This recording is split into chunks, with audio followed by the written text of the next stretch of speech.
নমস্কাৰ MD plus নিউজলৈ সমূহক দৰ্শক মই মৃণালী স্বাগতম জনাইছে আৰু এনেকুৱা খবৰবোৰ পাই থাকিবলৈ চেনেলটো ছাবস্ক্ৰাইব কৰি লাইক এটা দিব লগতে ভিডিঅ'টো শ্বেয়াৰ কৰিব নাপাহৰিব। এই মুহূৰ্তত এটা গুৰুত্বপূৰ্ণ খবৰ লৈ আহিছোঁ। Big breaking news. মুখ্যমন্ত্ৰী ডক্টৰ হিমন্ত বিশ্ব শৰ্মাই বাংলাদেশক পুনৰ সকীয়াই দিছে ইচ্ছা কৰিলে বাংলাদেশৰ আধা অংশ লৈ ল'ব পাৰোঁ বুলি আৰু কৈছে যে ভাৰতত হাত দিবলৈ বাংলাদেশৰ 14 জনম লাগিব বুলি। এনেদৰে মুখ্যমন্ত্ৰী ডক্টৰ হিমন্ত বিশ্ব শৰ্মাই সকীয়াই দিছে বাংলাদেশক। ইচ্ছা কৰিলে বাংলাদেশৰ আধা অংশ লৈ ল'ব পাৰোঁ বুলি সকীয়াই দিছে বাংলাদেশক। ভাৰতত হাত দিবলৈ বাংলাদেশৰ 14 জনম লাগিব। গতিকে ভাৰতৰ চিকেন নেকক ভাবুকি দিয়াতকৈ নিজৰ কথা চিন্তা কৰক বাংলাদেশে।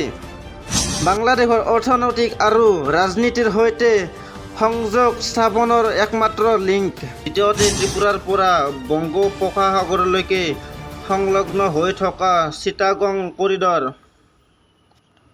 বাংলাদেশৰ দুটা চিকেন নেকে বাংলাদেশৰ কাৰণে গুৰুত্বপূৰ্ণ। ভাৰতত এটা চিকেন নেক আছে যদিও বাংলাদেশৰ দুটা চিকেন নেক আছে।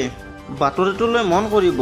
নেমচো নেতাই গৰজি উঠিছে এতিয়া, কিয়নো বাংলাদেশীৰ নামত প্ৰকৃতিয়ে ভাৰতৰ মুছলমানৰ ওপৰত অত্যাচাৰ কৰি আছে। পিতৃ মাতৃ যদি ভাৰতীয় হয় তেন্তে সন্তান কেনেকৈ বাংলাদেশী হ'ব? লৈ আহিছোঁ এই বিশেষ খবৰ। অবৈধ বাংলাদেশীৰ নামত প্ৰকৃত ভাৰতীয় মুছলমানক কিয় অত্যাচাৰ চলোৱা হৈছে? পিতৃ মাতৃ ভাৰতীয়, সন্তান কেনেকৈ দি ভোটাৰ হ'ব? পিতৃ মাতৃৰ জন্ম ইয়াতে, সন্তান কেনেকৈ দি ভোটাৰ? ভাৰতীয় পিতৃ মাতৃৰ সন্তানক সন্দেহযুক্ত বাংলাদেশী সজোৱা হৈছে।